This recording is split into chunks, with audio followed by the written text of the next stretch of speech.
আসসালামু আলাইকুম রহমতুল্লাহি আবরাকাতু। আপনাদের সকলকে স্বাগত জানাচ্ছি নতুন আর একটা ভিডিওতে। ইনকিলাব মঞ্চের মুখপাত্র ওসমান হাদির উপর হামলার ঘটনায় ব্যবহৃত মোটরসাইকেল, হেলমেট ও ভুয়া নম্বর প্লেট উদ্ধার করেছেন ঢাকা মেট্রোপলিটন পুলিশের counter terrorism and transnational crime CTTC. ঠিক আছে, এগুলোকে জব্দ করে। যাই হোক, এই আজকে ভিডিও। আপনারা জানেন যে গত শুক্রবার কিন্তু ওসমান হাদির উপরে হামলা করা হয় ঢাকায়।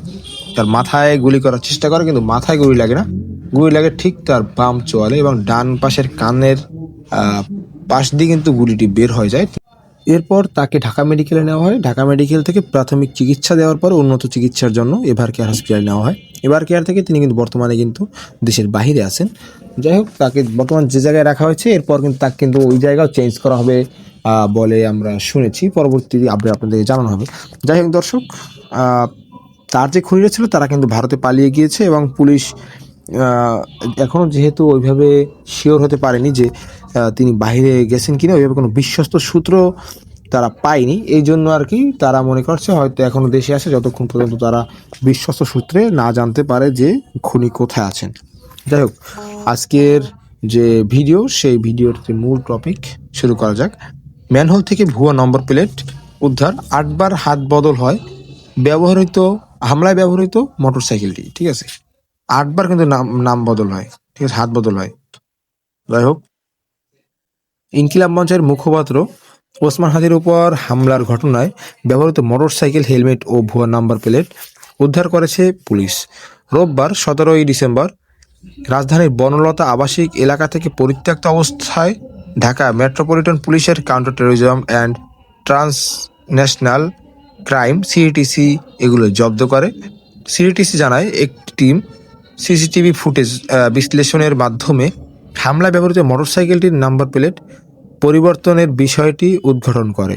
পরে গোয়েন্দা সংবাদের ভিত্তিতে শেরেবাংলা নগর থানার পশ্চিম আগারগাঁও বনলতা আবাসিক এলাকার একটি বাড়ির নিচতলার পার্কিং থেকে মোটরসাইকেলটিও ও হেলমেটটি উদ্ধার করা হয়।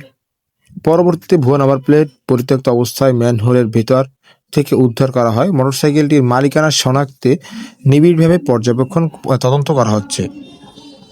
পুলিশ জানায়, হামলার ঘটনায় ব্যবহৃত মোটরসাইকেলটির প্রথম মালিক ছিলেন আব্দুর রহমান নামে এক ব্যক্তি। পরবর্তীতে জনৈক শহীদুল, এর পরবর্তীতে রাসেল, এর পরবর্তীতে মার্কেট প্লেস, ঠিক আছে, মানে মার্কেট প্লেস বিক্রি করা হয়, ওবায়দুল ইসলাম, এর পরবর্তীতে আনারুল ও আনারুলের হাত থেকে পুনরায় ওবায়দুল হয় শুভ নামের এক ব্যক্তি মোটরসাইকেলটি ক্রয় করেন। ঠিক আছে, মানে প্রথমে কেনেন যিনি, তারপরে পর চেঞ্জ হইতে ওবায়দুল হয়, পুনরায় ওবায়দুল হয়, মানে ওবায়দুলের পরে কিন্তু আনারুল কিনছে, আনারুলের কাছ থেকে আবার ওবায়দুল কিনছে, ওবায়দুল কাছ থেকে শুভ নামে এক ব্যক্তি মোটরসাইকেলটি ক্রয় করেন।